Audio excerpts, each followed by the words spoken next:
Bueno, a ver cómo salimos de esta. Buenas tardes, señoras y señores. Estoy constipado. Cuando me constipo, tengo muy mal carácter. Quiero advertir a los ilustres miembros que me acompañan en la mesa que voy a ejercer un sistema dictatorial con el fin de no cansar al personal que con esta lluvia ha colmado este auditorio extraordinario. Mi felicitación a la Fundación Pía Cisneros por el formidable trabajo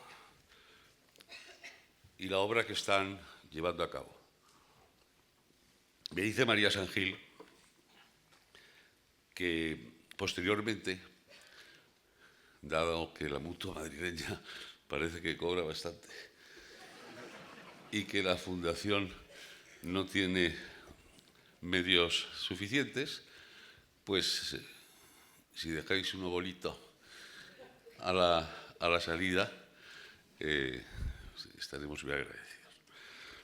Me acompañan en la mesa, que vamos a tratar sobre el necesario fortalecimiento de España, la defensa de nuestra historia, de derecha a izquierda, Rafael Arias Salgado, exministro de Unión de Centro Democrática y presidente de la Fundación Transición Española. Don Joaquín Leguina, expresidente de la Comunidad de Madrid, socialista patriota, que los hay, algunos quedan, y un personaje puro del norte, nada más y nada menos que de Guarnizo, donde eran los Quento. Lo único que hizo mal el presidente Leguina, cuando era presidente de la Comunidad de Madrid, fue encargarle aquel himno al maestro Solozábal y a García Calvo, que es un himno de Madrid que nunca se ha tocado, porque es tremebundo. Tom Burns Marañón, inglés, mitad de Toledo, gran conocedor de uno de los grandes escritores ingleses, que es Saki. Lo conocemos tú y yo. Nosotros conocemos. Saki decía: cada vez estoy más identificado con él. Vivo de tal modo por encima de mis posibilidades que, por decirlo de alguna manera, vivimos aparte.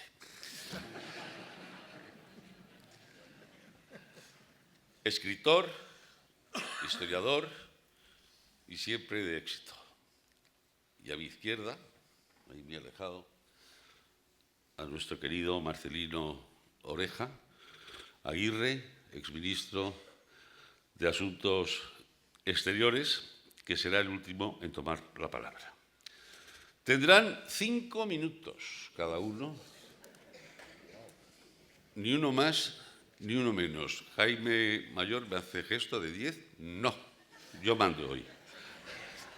Yo hoy mando, y que sepan resumir. Todo menos que acaben como aquel poeta de Cuenca, Federico Muelas, que se enamoraba cuando estaba al lado de un micrófono y que dio el pregón del convento de la Encarnación de Navidad de Madrid en el año 1956 y empezó a las 7 de la tarde y a punto estuvo de no poder celebrarse la Misa del Gallo. Y al año siguiente,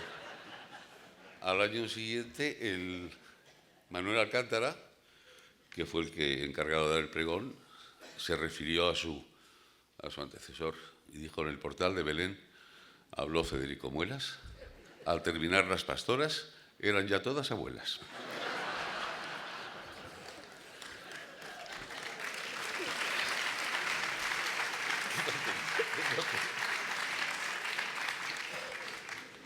Porque los españoles siempre aprovechamos el momento que tenemos la palabra para cansar a los demás y meter la pata. que ya lo decía don Manuel del Palacio, que fue el más grande poeta satírico que ha habido en la historia de España, en mi opinión superior a Quevedo, a Villamediana y a Góngora. Diálogo al vuelo cogido en el baile de Menchaca. Oriénteme usted, querido, ¿quién es esa horrible vaca que al pasar le ha sonreído? Se lo diré, caballeros. Doña Julia Terrón, hija del duque de Ampuero y madre de este terreno que está a su disposición. Bueno. Vamos a hablar sobre la defensa de nuestra historia. Vamos a intentar demostrar que la historia de España no empieza en 1931, como pretenden algunos. Y desde luego, yo sé que en esta mesa, por lo menos, hay uno de los ponentes que sí se han leído el nuevo proyecto de ley para empeorar todavía la memoria histórica. La ley de la memoria histórica que el Partido Popular ha mantenido y respetado durante los 4 años que ha tenido la mayoría absoluta, muy probablemente influido por esa persona de enorme fuerza ideológica y que se llama Soraya Sáenz de Santa María, y que es la que trabaja en lugar de Rajoy, porque eso es lo malo, Bueno, pues la ley de la memoria histórica es la ley del resentimiento, la ley del odio, la ley de la venganza, la ley del rencor, la ley de la mentira. Y España es la primera nación de Europa. Tenemos una historia que es un auténtico prodigio, pero la historia no empieza en el 31 con la proclamación de la República, ni con el franquismo. Franco no inventa la bandera de España. Eso fue una creación de Carlos III en 1785 para sus reales armadas. Franco, pues hombre, el yugo y las flechas era de los reyes católicos, pero es que no sabemos ya si los reyes católicos existieron. Nosotros somos unos depredadores que hemos expulsado a los árabes en el siglo XV. Lo que nadie nos ha dicho y nadie dice es que en el siglo VIII es que los árabes nos invadieron a nosotros en el año 711, triunfando sobre las tropas de don Rodrigo. Que don Rodrigo debe ser un rey bastante maricón. Bueno, en fin, que lo que queremos es que no haya odio, que no haya aristas, que no haya envidias y que no haya resentimientos. Que la historia de España la tenemos que asumir en la parte buena y en la parte mala. Pero no puede haber una ley expresamente promulgada para el rencor, el resentimiento y la venganza. Y como me he pasado yo de mis 5 minutos, cedo inmediatamente la palabra a Rafael Arias Salgado, me libero de mi obligación. Y Rafael, tienes exactamente hasta las 9, hasta las 8 menos 10. Bueno, voy a intentar cumplir las instrucciones. Ponte el reloj como los jesuitas.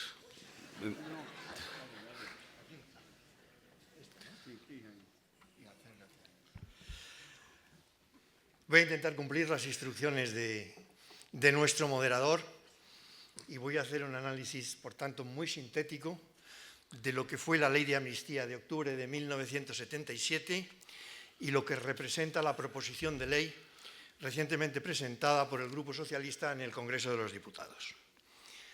La Ley de 1977 se puede resumir en los siguientes puntos. Primero, fue una proposición de ley. No la envió, por tanto, al Congreso de los Diputados ningún gobierno, sino que fue un acuerdo de los grupos parlamentarios. Primer rasgo. Segundo rasgo, fue el primer texto legal de las Cortes Democráticas. El primer texto legal que se aprueba fue una ley sobre la amnistía, tan amplia como enseguida voy a describir. Su contenido, y se pueden analizar las intervenciones de los ponentes, estuvo presidido por 2 ideas básicas. De una parte, la reconciliación nacional, propugnada inicialmente por el Partido Comunista de España desde finales de los años 50 del siglo pasado y a la que aludieron todos los intervinientes. Y de otro lado, la superación de la guerra civil y de su incidencia en la vida política, dejándola fuera del debate político y encomendando su estudio y su análisis a los historiadores.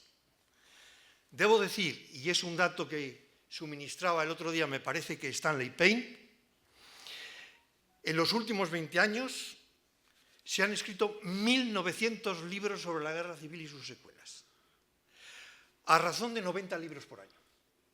Por tanto, la bibliografía hoy sobre la guerra civil, producto de los historiadores, de las cátedras universitarias, de los libros más o menos ensayísticos o más o menos periodísticos, lo que sembró la ley de amnistía, dejar el problema a los historiadores, se ha cumplido en la sociedad española ampliamente.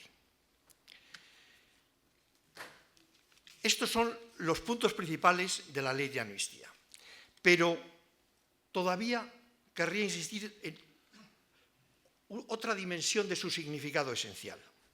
La proposición de ley que presentaron los grupos parlamentarios podría decirse que fue un perdón recíproco y sin olvido, pero también sin imputar responsabilidades, con el fin de establecer una democracia plena y partiendo siempre de la consideración de que el perdón no es revisable, ni perdonar significa olvidar. Y por último, quinto punto de la ley vigente de amnistía. Fue el más amplio, su contenido fue el más amplio posible. Los gobiernos de Suárez, previos a las elecciones del 77, habían ya por decreto ley amnistiado a todos los presos políticos. Posteriormente, tanto los gobiernos de un Centro Democrático como el Partido Socialista continuaron el proceso de amnistía en todas sus dimensiones, hasta llegar hasta sus últimas consecuencias.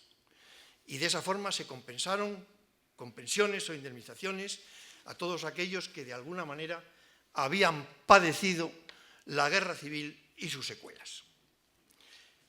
No tengo tiempo para leer los dos artículos principales de esta proposición de ley. Sí, sí. Tengo tiempo. Sí. Bien. El artículo 1, en combinación con el artículo 2 de la ley, dicen: quedan amnistiados todos los actos de intencionalidad política, cualquiera que fuese su resultado, tipificados como delitos y faltas realizados con anterioridad al 15 de junio de 1977. Y desde la otra perspectiva, el artículo 2, apartado E y F, incluía la amnistía de los delitos y faltas que pudieran haber cometido las autoridades, funcionarios y agentes del orden público con motivo u ocasión de la investigación y persecución de los actos incluidos en la ley de amnistía. Y también se amnistiaban los delitos cometidos por los funcionarios y agentes del orden público contra el ejercicio de los derechos de las personas. Realmente, la ley de amnistía vació las cárceles de cualquier significación directa o indirectamente política y que tuviera relación con la guerra civil. ¿Qué es lo que hace? Y aquí viene, por tanto, la defensa de nuestra historia. Tenemos que defender la transición, la Constitución de la transición y esa ley de amnistía que fue un punto de partida. La nueva proposición de ley presentada por el Grupo Parlamentario Socialista, primero, hace tabla rasa de la ley de amnistía de 1977 para recuperar una pretendida memoria histórica que es, en el fondo, un concepto insostenible por su intrínseca contradicción. Segundo, instituye una comisión de la verdad. Es cierto que no es la primera que se crea en la historia del mundo, pero aquí hay un propósito, yo diría, orwelliano. Trata de crear una verdad, pero no la define. Es indeterminable la verdad que persigue el texto del proyecto de ley, de la proposición de ley. Persigue el esclarecimiento a través de la verdad judicial, pretende alumbrar una nueva verdad historiográfica, trata de proponer una verdad ideológica, quiere crear una verdad oficial, se trata de proyectar una verdad pública o privada. Tercer punto. Parte de una falsedad histórica, parte de la afirmación de la existencia de un genocidio.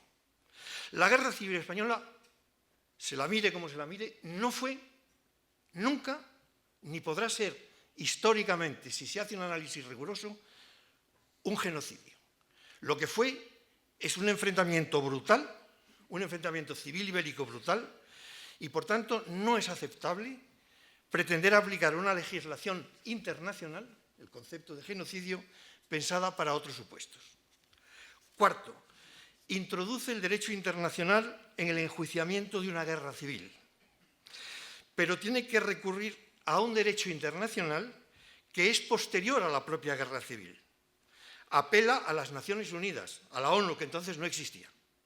Consciente de ello, los autores de la proposición de ley acuden al artículo 7 de la Constitución de 1931, que estableció que el Estado español acatará las normas universales del derecho internacional. Y con ello viene a decir que la Constitución republicana es el punto de partida de la única democracia legítima. Quinto, el director del periódico El Independiente, Casimiro García Vadillo, ha puesto de relieve con lucidez otros aspectos sectarios que yo quiero recoger aquí ya en plan telegráfico. La proposición de ley deja fuera de la calificación de víctima a todos aquellos que no lucharon en la defensa de la República. En el callejero desaparecerán obligatoriamente todos aquellos nombres que recuerden a las personalidades consideradas como franquistas. Pero nada se dice de los nombres que rinden homenaje a personas que ocuparon puestos relevantes en el campo republicano y jugaron un destacado papel en la represión contra las derechas. Y por último, en el terreno de las penas y sanciones, el revanchismo alcanza su cénit. La defensa del franquismo en un medio de comunicación o en Internet estará penada con 2 años de prisión y multa. Y nada se dice contra quienes defienden la legitimidad de los paseillos o de las checas. Por tanto, no se trata de valorar una dimensión de la proposición de ley, sino su carácter incompleto, su carácter sectario. No mira más que a una parte de la realidad, vulnerando frontalmente la ley de amnistía del año 1977 y el gran pacto de la transición. Para terminar, quiero referirme a un punto en el que la proposición de ley tiene fundamento: la localización e identificación de víctimas y las indemnizaciones a que hubiera lugar a favor de los represaliados que fueron indebidamente privados de sus derechos fundamentales. Pero esto, que es de justicia, no debe utilizarse para poner en cuestión la transición democrática, porque si ésta se pone en cuestión, es, en el fondo, nuestra Constitución la que se impugna. Yo creo que no hay nada en nuestra historia política, en la historia política de España, incluido el siglo XIX y todo el siglo XX, nada similar al pacto de la transición, que es, yo diría, un gran éxito en un planteamiento a la vez político y a la vez moral que se propuso, creíamos que de una vez por todas, superar lo que fue durante el siglo XIX y principios del siglo XX, o primer tercio del siglo XX, una confrontación permanente que determinó nuestra incapacidad para generar un sistema libre y democrático verdaderamente estable. Hoy, la defensa de nuestra historia pasa por la defensa de la Constitución, por la defensa de la transición democrática y de sus grandes logros. Muchas gracias, señor moderador.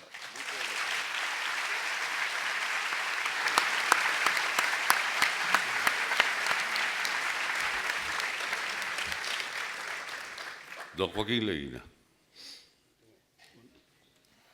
Pues muchas gracias. He estado pensando, yo he escrito un libro, lo he traído aquí, sobre este asunto de la primera ley de memoria histórica, que se titula El duelo y la revancha. Yo creo que el título dice bastante. Y las conclusiones pues están ahí escritas. Pero he pensado contarles una anécdota, si ustedes me lo permiten, una anécdota familiar. Mi abuelo, que era muy de derechas y lo juro porque lo he conocido bastante bien. Era concejal, creo recordar, en el ayuntamiento de Guarnizo, no, de la Astillera, porque nosotros nos han metido en el astillero, el Real Astillero de Guarnizo, cuando estalla la guerra. Pero curiosamente era amigo del alcalde, que era del PSOE y de la UGT. Bueno, nada más estallar la guerra, esto fue en julio, la parte en Santander, que era entonces la provincia, quedó en el lado republicano, y a los pocos días se presenta el alcalde con 2 guardias de asalto en mi casa familiar, y le dice a mi abuelo que lo va a llevar a la cárcel. Y dice, bueno, ¿así se tratan los amigos? Y dice, no, te llevamos a la cárcel porque allí no te van a matar. Aquí estás, te vienen un día, te pegan un tiro y te mueres. Y él dijo, bueno, vale, cuando vengan los míos, yo haré lo mismo contigo. Y lo hizo. Le salvó la vida. Mi padre les pasó canutas simplemente porque había cometido el gran delito de ser de Acción Católica. Y las pasó canutas. Al novio de mi tía Pilar lo sacaron un día del cuartel donde estaba y lo pegaron 2 tiros simplemente porque era de buena familia.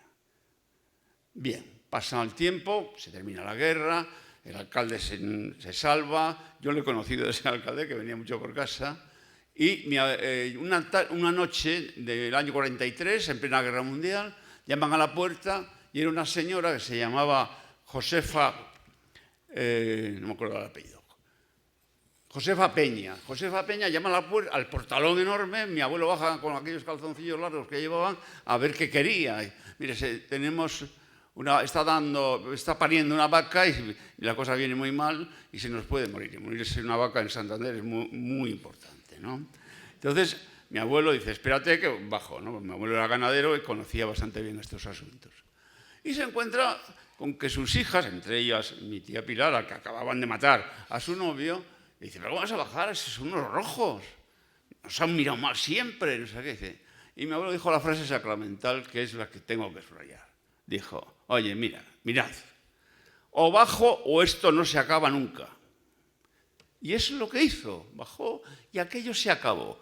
Pasaron muchos más años, creo que fue después de las primeras elecciones que ganó el Partido Socialista, es decir, octubre de 1982, yo estaba visitando con mi padre a mis tías, mis abuelos ya habían muerto, y mi padre le dice a ellas, contadle con quién habéis ido a votar. ¿Pero qué le dices eso al niño? Yo siempre he sido el niño. ¿Qué más le da a él? Decídselo. Con Josefa Peña. Habían ido a votar juntas las 3. Entonces ya se me lo dejaron a huevo, como que dice, y le dije, ¿y a quién habéis votado? Dice, a Felipe González, ¿a quién vamos a votar? Bueno, esta historia que tiene su gracia, viene al cuento de que la rotura fue tan dura, tan fatal, que todo lo que ha contado Rafael es restañar esa herida. Y esa herida está restañada. No hay derecho a reabrirla.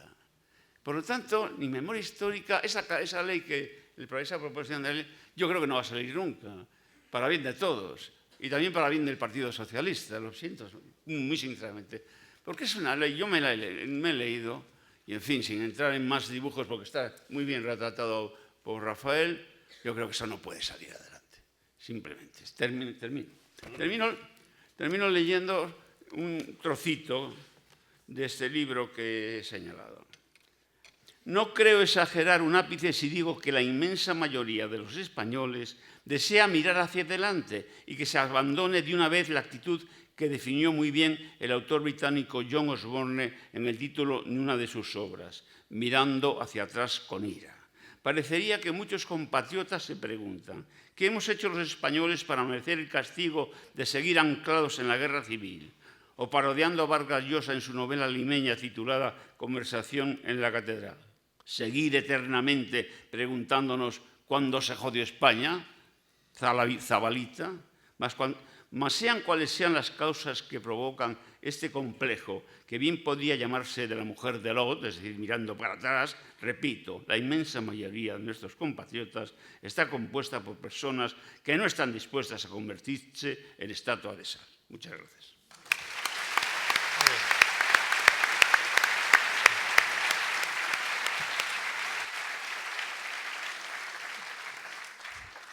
Muchas gracias, Joaquín, y muchas gracias, Rafael, que no te las he dado antes, cuando terminaste tu brillantísima exposición.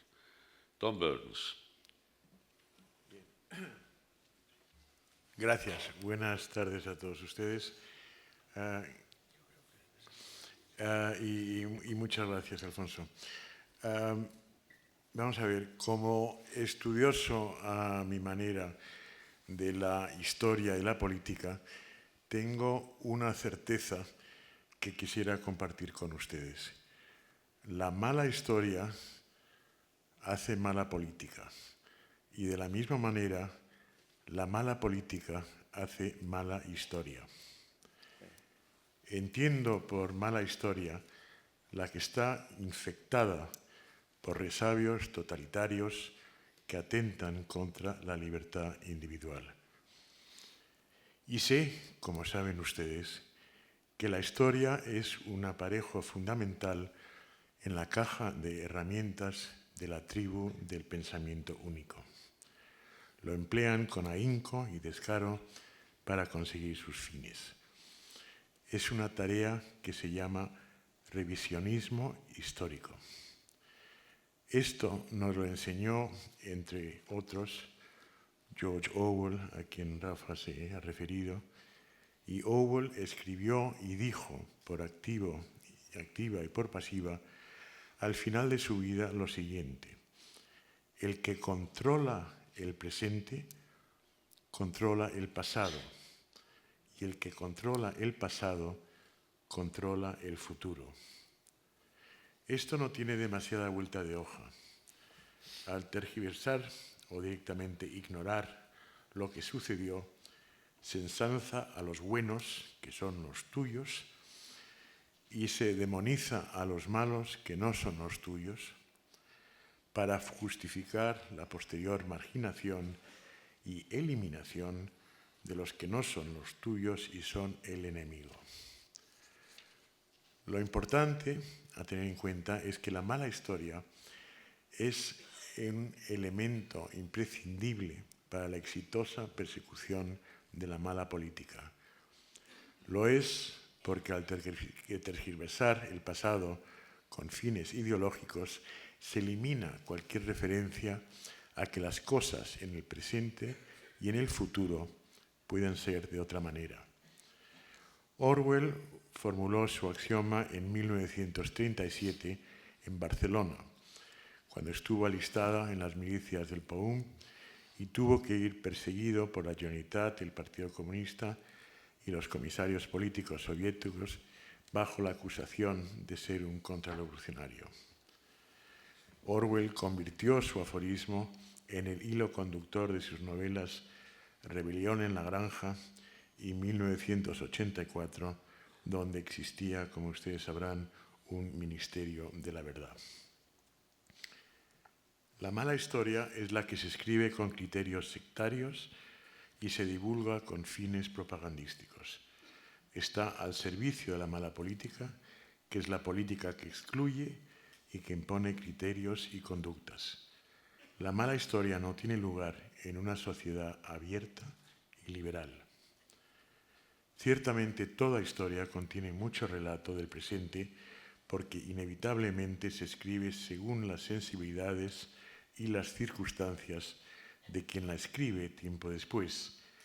Pero la buena historia se esfuerza por ordenar con la mayor exactitud posible los hechos que sucedieron. La buena historia es naturalmente también interpretación, porque los hechos se seleccionan a la vez que se contrastan. Lo crucial es que el ejercicio de discernimiento ha de ser guiado por la curiosidad intelectual y estar limpio de cualquier perjuicio y, por supuesto, a salvo de dictámenes gubernamentales o partidistas. Yo tuve muy buenos maestros y a mí me enseñaron que el buen historiador se esfuerza por recrear los pensamientos del pasado con el fin de comprender por qué una serie de ideas motivaron determinadas actitudes y acciones. Comprender esto, las motivaciones y sus consecuencias es crucial a la hora de elegir determinadas actitudes y acciones, y es la defensa de nuestra convivencia.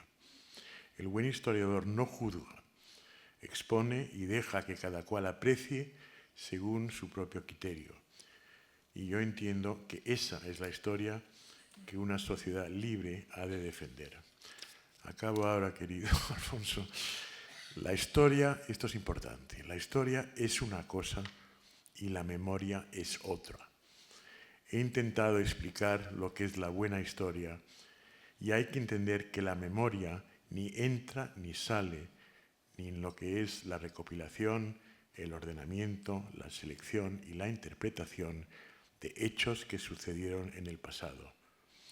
La memoria es otra cosa, es un recuerdo vivido o una evocación heredada y compuesta.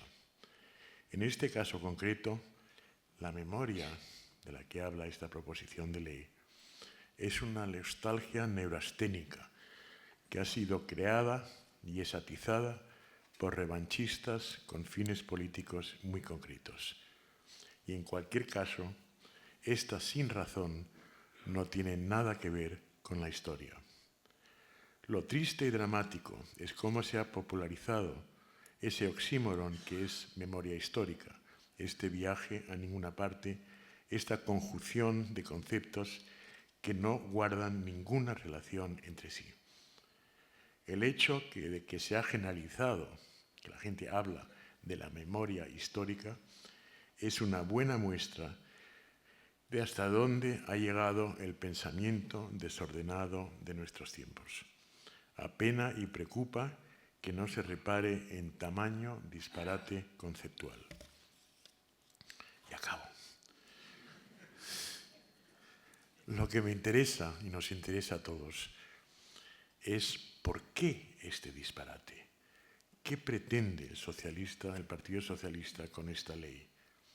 ¿Es realmente necesario amenazar con sanciones penales a quien no comulgan con tus ideas para poder afirmar somos la izquierda?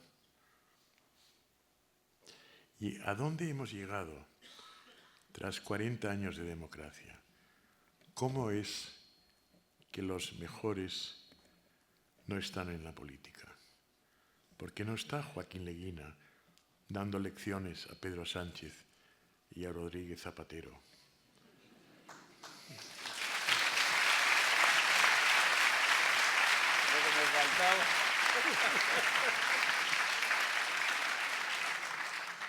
Porque no te escuchan, Joaquín, supongo. Bueno, estamos en el final de un ciclo político, un ciclo que iniciaron Rafael Arias Salgado y Marcelino Oreja. Y en este cuarto de hora de radicalismo, el populismo, la cretinez y el nacionalismo dominan la conversación. La proposición de ley que tan hondamente nos preocupa a quienes estamos aquí no augura nada bueno y no puede ser aprobada. Muchas gracias.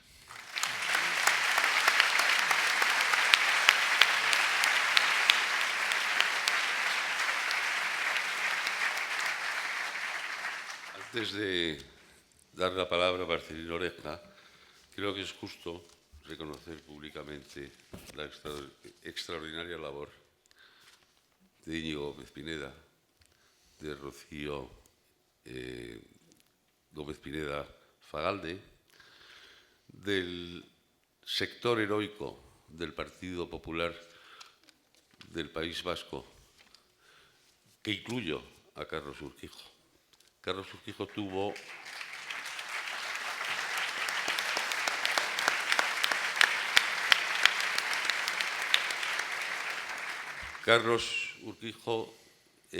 protagonizó hace 2 años la estética de la dignidad, cuando asistió como presidente del Partido Popular en el País Vasco a la entrega de un premio a un cineasta bizco, que en su discurso no hizo otra cosa que aceptar el premio y denostar de España, de los españoles, de su historia y de su realidad. Y mientras el señor ministro, en aquel entonces de Cultura, Íñigo Méndez de Vigo, aplaudía y sonreía, Carlos Urquijo dio un paso atrás, se puso las manos en la espalda y dijo: hasta aquí hemos llegado. Por eso, Carlos, tú entras en el grupo de los dignísimos representantes del Partido Popular en el País Vasco.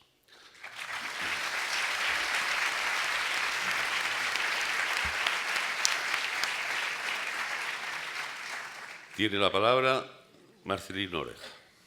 Buenas tardes, señoras y señores. Yo agradezco a la Fundación la invitación para dar un testimonio personal. Y lo hago ante los hechos que se están produciendo y rompo un silencio que he mantenido a lo largo de mi vida. En su día lamenté la Ley de Memoria Histórica, que ahora algunos pretenden retorcer aún más e ilegalizar cualquier asociación o fundación que contenga puntos de vista distintos a los suyos sobre hechos acaecidos en los últimos 84 años de la historia de España, que son precisamente los próximos que yo cumpliré. Pretenden instaurar con una ley tan sectaria como errática una supuesta memoria llena de falsedades y tergiversaciones, y olvidan otras memorias que muchos hemos preferido guardar celosamente, con respeto y con silencio, aunque no exento de dolorosa emoción. Yo he tenido la desgracia de no haber conocido a mi padre, que fue vilmente asesinado en Mondragón, en la Casa del Pueblo, el 5 de octubre de 1934, por las hordas revolucionarias que le sacaron de su casa, donde mi madre esperaba el nacimiento de su primer hijo, que es quien ahora os dirige la palabra. Unos días después del asesinato, se rindió a la memoria de mi padre un homenaje en las Cortes, en las que intervinieron el presidente Santiago Alba, el ministro de Justicia, progresistas, radicales, regionalistas. Y entre todas las intervenciones debo destacar la de José Antonio Aguirre, el lehendakari vasco, que afirmó: cayó nuestro compañero víctima inocente del odio desatado en el alma de unos desgraciados que deshonraban a nuestro pueblo asesinando a un hombre bueno en el centro de Euskadi. Los responsables de aquella muerte fueron llevados presos a la cárcel de Ondarreta en San Sebastián, donde permanecieron hasta el triunfo del Frente Popular en las elecciones de 1936, que les puso a todos en libertad. Entre ellos estaba el autor material de la muerte de mi padre, que años después, tras otros asesinatos, volvió a entrar en la cárcel. La amnistía otorgada por el gobierno al que yo pertenecía le puso en libertad. Cuando lo supe y oí su nombre, tuve un escalofrío, pero no dije nada. Esta es la primera vez que menciono este hecho en público. Y puedo dar testimonio de que mi madre, a lo largo de su vida casi centenaria, ya que le faltó un mes para cumplir los 100 años, nunca me transmitió sentimientos de odio y de rencor, sino todo lo contrario. Incluso cuando me relacionaba por mis responsabilidades políticas con personas que de alguna manera ignoraban los hechos luctuosos de la etapa de la República. Y siendo yo muy joven, ella me entregó un crucifijo que conservo siempre, un crucifijo de mi padre, que conservaba él en su despacho y en el que hizo grabar un versículo de San Lucas, que reza así: empero vosotros amad a vuestros enemigos, haced el bien y prestad sin esperanza de recibir nada por ello, y será grande vuestra recompensa, y seréis hijos del Altísimo, porque Él es bueno aun para los ingratos y malos. Este crucifijo me ha acompañado siempre en la vida, y lo he tenido encima de mi mesa de trabajo, tanto en España como en el extranjero. Por eso me cuesta tanto comprender el empeño de quienes permanentemente quieren avivar odios y rencores. Durante años, en la etapa de la transición, estuvo vivo el espíritu de reconciliación que se fue plasmando en numerosas disposiciones. A partir de la Ley para la Reforma Política del 76, a iniciativa de Adolfo Suárez, que abrió el camino a las elecciones de junio del 77, se aprobaron la ley reguladora del derecho a la asociación sindical, el ingreso en instituciones como el Consejo de Europa y se firmó el Convenio de Derechos Humanos y Libertades Fundamentales. Y se aprobó la Constitución por una abrumadora mayoría. La voluntad reconciliadora que estuvo constantemente presente a lo largo de toda la transición tuvo un broche muy significativo en la declaración del Ejecutivo Socialista, presidido por Felipe González el 18 de julio del 86, con motivo del 50 aniversario del inicio de la Guerra Civil, en la que el Gobierno se felicita de que España hubiera recobrado las libertades que quedaron bruscamente interrumpidas en 1936 y, huyendo de cualquier actitud mezquina o rencorosa, recordó con respeto a los luchadores de ambos bandos, muchos de los cuales sacrificaron su vida en el afán de una España mejor. El Gobierno socialista de 1986 expresaba su convicción de que España había demostrado reiteradamente la voluntad de olvidar las heridas abiertas en el cuerpo nacional por la guerra civil y su voluntad de vivir en un orden político basado en la tolerancia y la convivencia, en el que la memoria de la guerra sea, en todo caso, un estímulo a la paz y el entendimiento de todos los españoles. Para realmente ninguna razón, por ninguna causa, debe devolver el espectro de la guerra civil y el odio a recorrer nuestro país, a ensombrecer nuestra conciencia y a destruir nuestra libertad. Por ello, el Gobierno socialista expresó también su deseo de que el 50 aniversario de la guerra civil selle definitivamente la reconciliación de los españoles y su integración irreversible y permanente en un proyecto esperanzado que se inició a raíz del establecimiento de la democracia en la monarquía, encabezada por el rey Juan Carlos, proyecto que fue recogido en la Constitución de 1978 y fue refrendado por el pueblo español, en el que consagra definitivamente la paz. Ese es el espíritu que debe prevalecer respecto a la memoria histórica, sin visiones fragmentadas desde una de las dos Españas. Un testimonio más de apertura y comprensión final la dio el rey Juan Carlos y del que fui testigo con ocasión del primer viaje de un rey de España a México. Al despachar con el rey aquella visita, me preguntó si la viuda de Azaña seguía viviendo en aquel país. Al contestarle afirmativamente, me dijo y me encargó que hablara con nuestro embajador para que le transmitiera a ella su deseo de ir a visitarla a su casa. La respuesta de la viuda de Azaña fue que ella iría a ver al jefe del Estado en la Embajada de España. Hermoso testimonio de esta anciana, fiel tal vez a una de las consignas finales de su marido cuando afirmó las conocidas palabras paz, piedad y perdón.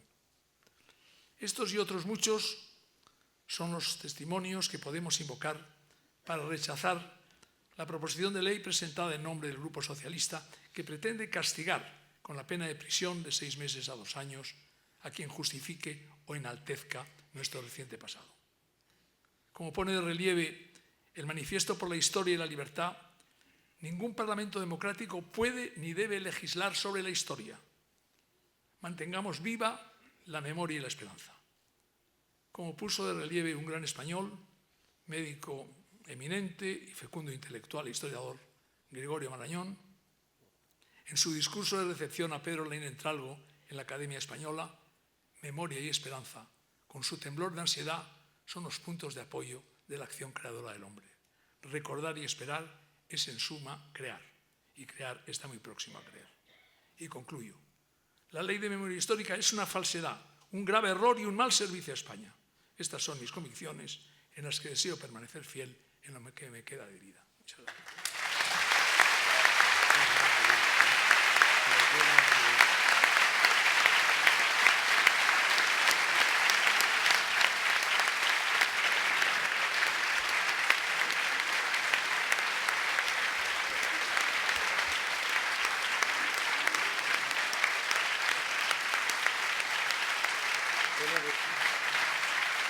Bueno, muy bien. ¿Está apagado o no? Muchas gracias, Marcelino Oreja, por tu emocionante y profunda disertación.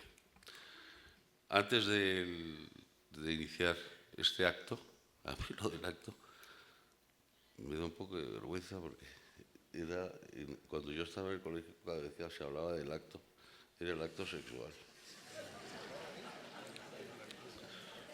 Procedamos al acto. Pedro del Corral, portavoz de Cultura del Ayuntamiento de Madrid, que está haciendo una labor extraordinaria ante esa pandilla de energúmenos que hoy gobiernan el municipio madrileño con la ayuda del PSOE, por supuesto, me ha revelado un dato importantísimo, cuando efectivamente pudo haber más generosidad, pero hay que también tener la generosidad de entender que se había producido una guerra civil. Hubo 250.000 procesamientos en Madrid, y de esos 250.000 procesamientos sí hubo 3.000 ejecuciones. Es decir, que se podía haber sido más generoso, pero en todo ese periodo que fue el más duro de la posguerra, fueron ejecutados legalmente y también desgraciadamente, porque se podía haber manifestado algo más de generosidad de los vencedores ante los vencidos, la mitad de los que Santiago Carrillo asesinó en 15 días en Paracuellos del Jarama, que fueron algo más de 6.000 inocentes, entre ellos 47 niños. Que esas cosas no hay que olvidarlas. Y mi madre, hablando de...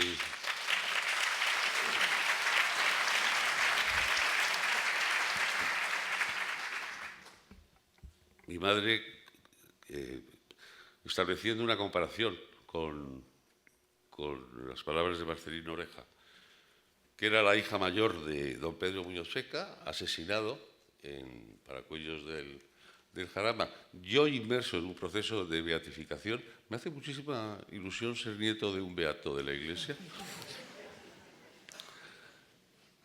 La venganza de mi madre con Carrillo fue la siguiente: por favor, lo único que os pido es que nunca le deis la mano.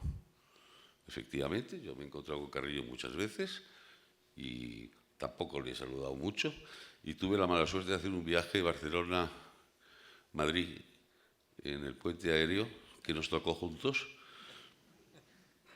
y el saludo fue el siguiente. Y ya no se volvió.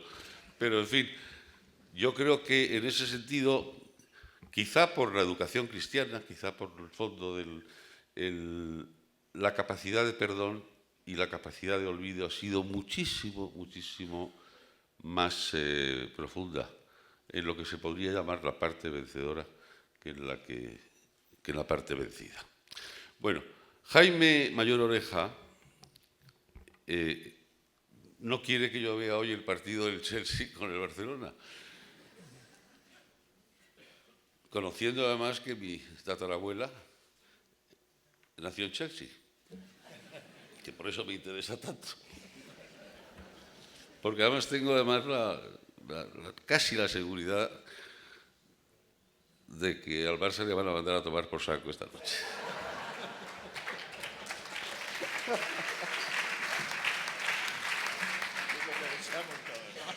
Entonces yo tengo que agradecer, y agradezco profundamente, porque además han estado brillantísimos los cuatro, a Rafael Arias Salgado, a Joaquín Leguina, a Tom Burns y a Marcelino Oreja, su intervención que ha enriquecido este acto, vuelvo otra vez con el acto, de una manera brillantísima, y dar la palabra, creo, al profesor Velarde Fuentes, que a pesar, profesor, de su enorme categoría, de su gran trayectoria y de su sabiduría plena, tiene exactamente los mismos minutos que han tenido los cuatro recientes.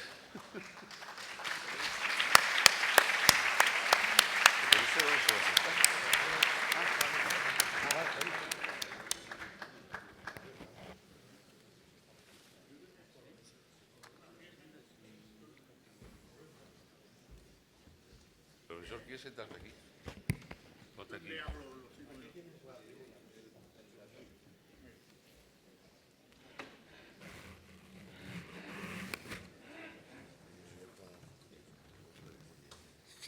Sí, un poco de agua. Señoras y señores, dirigentes de esta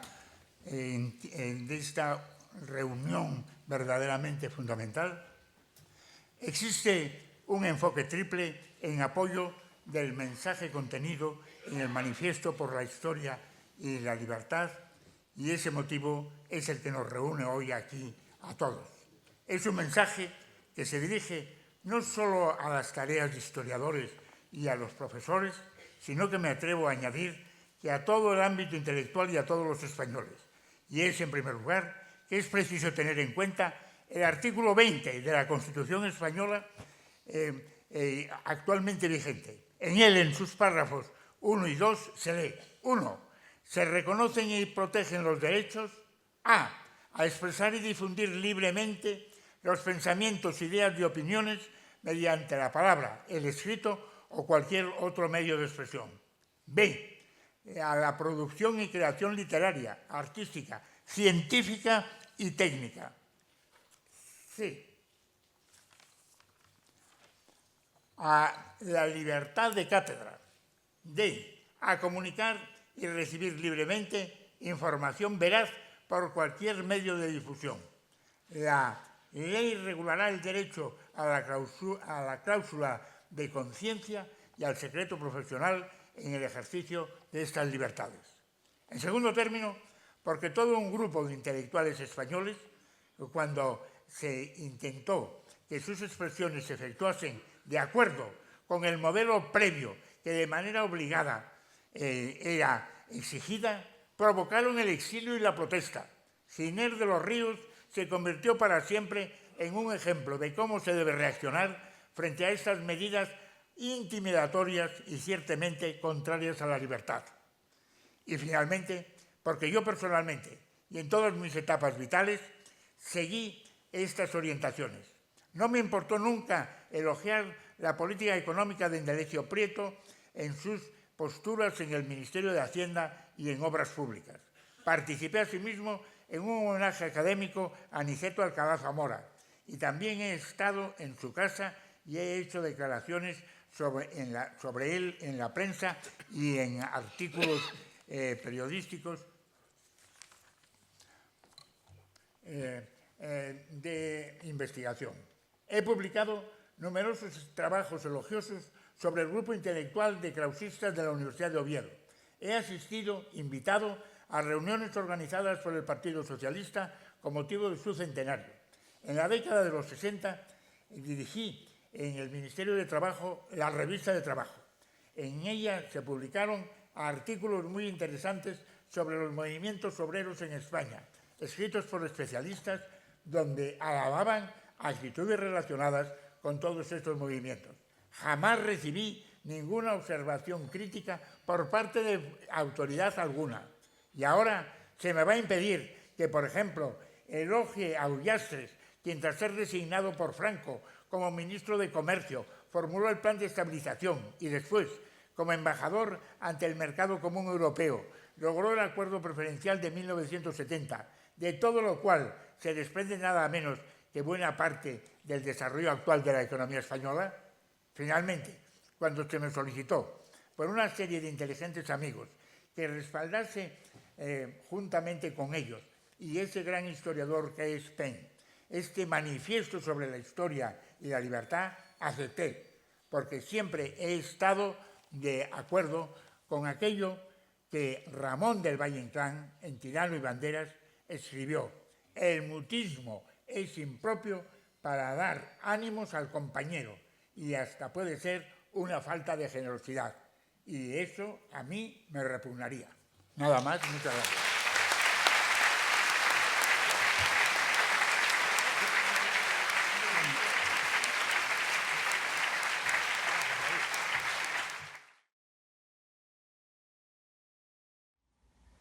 Se ha presentado una proposición de ley ante el Congreso español hace poco por el Partido Socialista, la proposición 190, que es un proyecto para criminalizar la expresión histórica en España. Se trata de un asunto muy grave, porque hace entonces un crimen dictar cualquier juicio o declaración sobre la historia que no está del agrado de una comisión de la verdad, como se dice, una especie de checa nacional que se va a formar como consecuencia de la presentación y la aprobación de esta ley.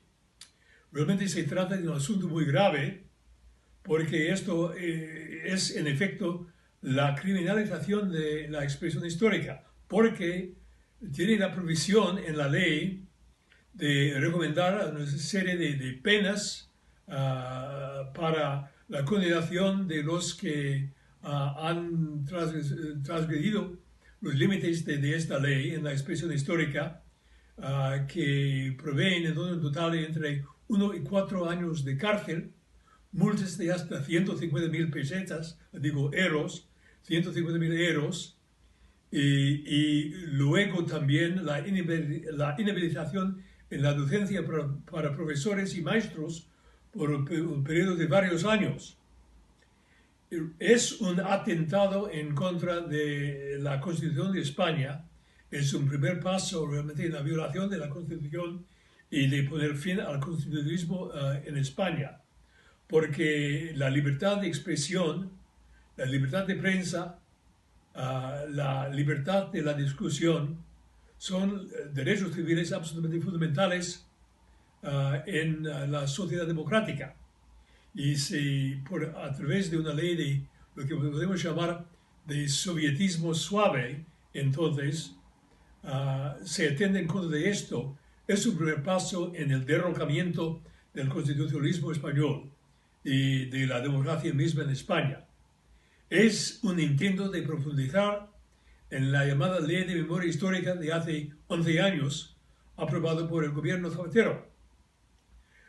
Pero como se ha explicado en otros sitios, memoria histórica es un concepto sobre algo que no existe, porque la memoria es siempre individual y siempre subjetiva, y no hay memoria colectiva como tal, sino que es algo realmente creado por intereses culturales o políticos o profesionales, mientras la historia es el estudio objetivo de la historia a base de documentos y fuentes de historia, no es nada subjetivo, tampoco es individual, porque es el resultado de los trabajos de todos los historiadores. Mantener la libertad de expresión en España es absolutamente fundamental en la democracia. La eliminación de la libertad de expresión en cuanto a la historia contemporánea es un objetivo máximo de la democracia, y entonces una ley que puede criminalizar la expresión histórica sería un atentado muy grave, que sería el primer paso en el derrocamiento del constitucionalismo democrático en España.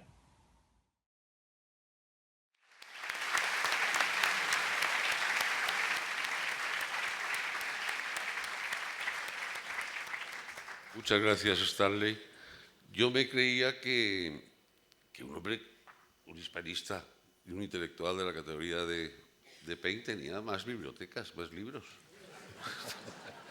Tiene muy poquitos, ¿no? Eso sí es verdad. Jesús Palacios, por favor. Gracias, Alfonso. Gracias a todos. Para mí es un honor dirigir unas breves palabras y dar posteriormente lectura al Manifiesto por la Historia y la Libertad, y previamente unas breves reflexiones. Cuando desde la Sociedad de Estudios Contemporáneos Cosmos-Polis impulsamos este manifiesto, lo hicimos convencidos de que el proyecto de ley socialista suponía una vuelta de tuerca más a la mal llamada Ley de Memoria Histórica de Zapatero de diciembre de 2007. Porque estamos convencidos de que un Parlamento democrático ni debe ni puede legislar sobre la historia y ni mucho menos pretender imponer una versión única de la historia y una única verdad de la educación. o en la educación. La historia, por lo tanto, debe mantenerse, como han dicho quienes han intervenido previamente en esta mesa redonda, como un espacio libre para la investigación y para el debate de las ideas y nunca como una mordaza. Este nuevo proyecto de ley socialista, que forma parte de lo que son elementos del discurso de la corrección política, de llevarse a cabo, y como han dicho muchas personas y el profesor Peña anteriormente, criminalizaría la historia con la creación de una comisión de la verdad orwelliana y de Gran Hermano. Pero hay que ir al fondo de este proyecto de ley. No nos podemos quedar en la cáscara o en la superficie del mismo, como ha hecho el Gobierno, yendo a un veto como algo puramente técnico y no entrar en el fondo del asunto.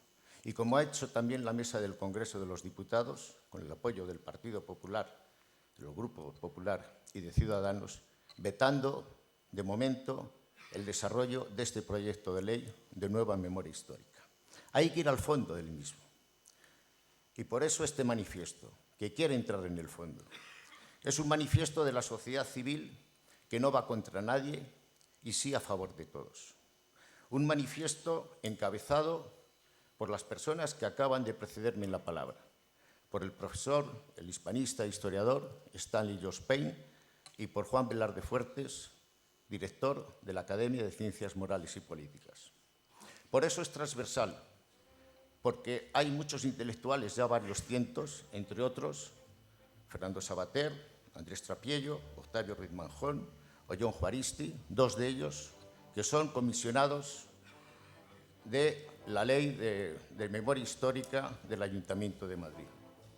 Agradezco por ello el apoyo de las fundaciones Valores y Sociedad y Villacisneros por acoger este acto y por dar en este momento pie a la lectura del Manifiesto por la Historia y la Libertad, que dice así: no se puede imponer por una ley un único relato de la historia, ya que ninguna ley debe o puede variar los hechos históricos. No se debe borrar por una ley la cultura, el sentimiento ni la memoria de un pueblo, y menos aún por razones ideológicas. Ninguna razón moral ni derecho subyacente puede primar sobre la analítica verdad de los hechos en las circunstancias del tiempo y lugar en que estos se produjeron.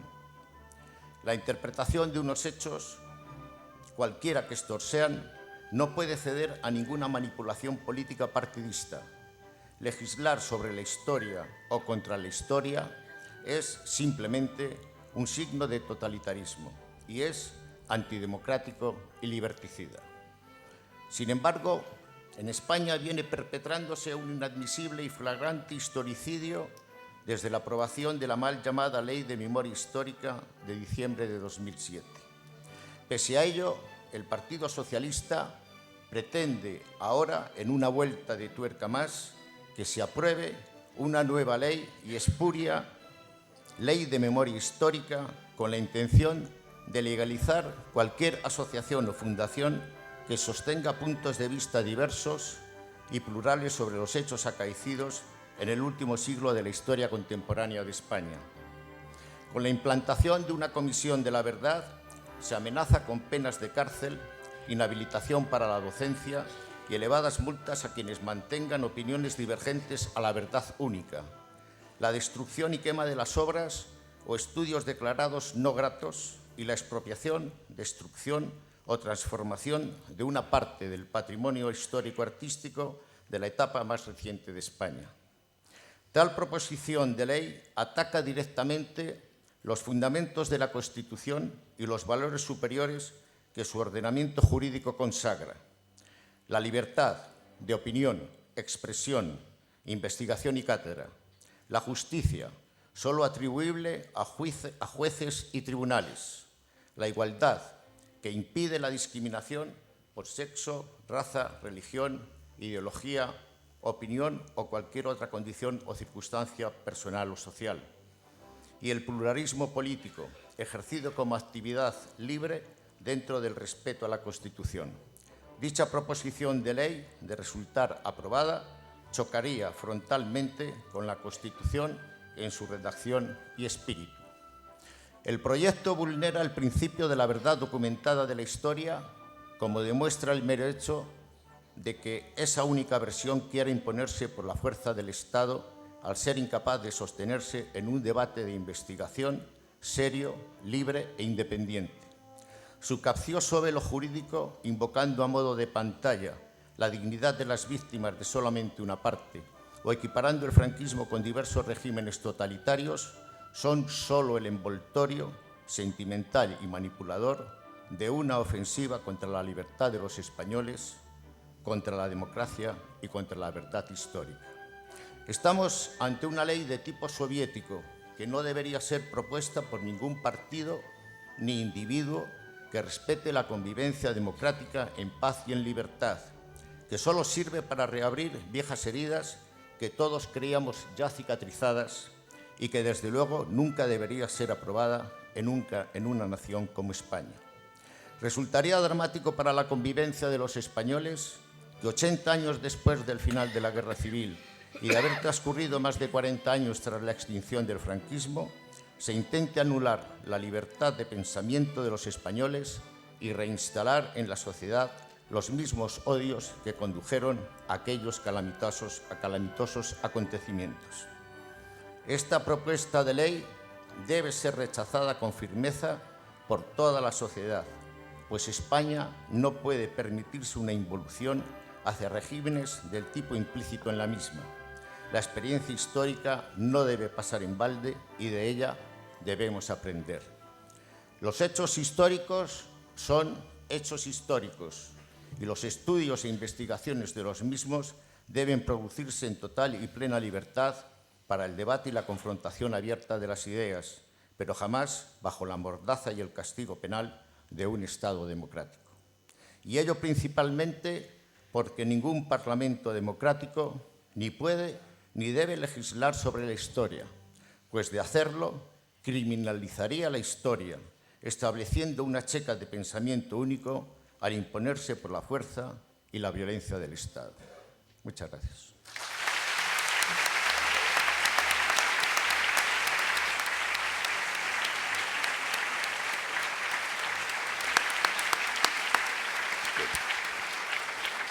Me adhiero entusiasmado al manifiesto.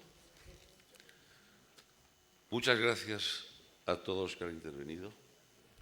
Muchas gracias a los organizadores. Muchísimas gracias a todos vosotros por haber tenido la heroicidad con el día que hace de haber llenado este salón.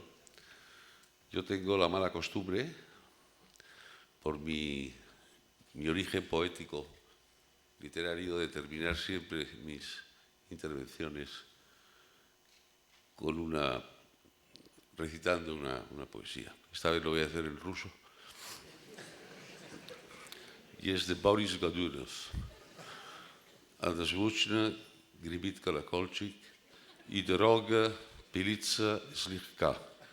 Неумело по родному полу разливается песня мужика. Creo que por su cara de atención no hace falta traducir. Muchas gracias.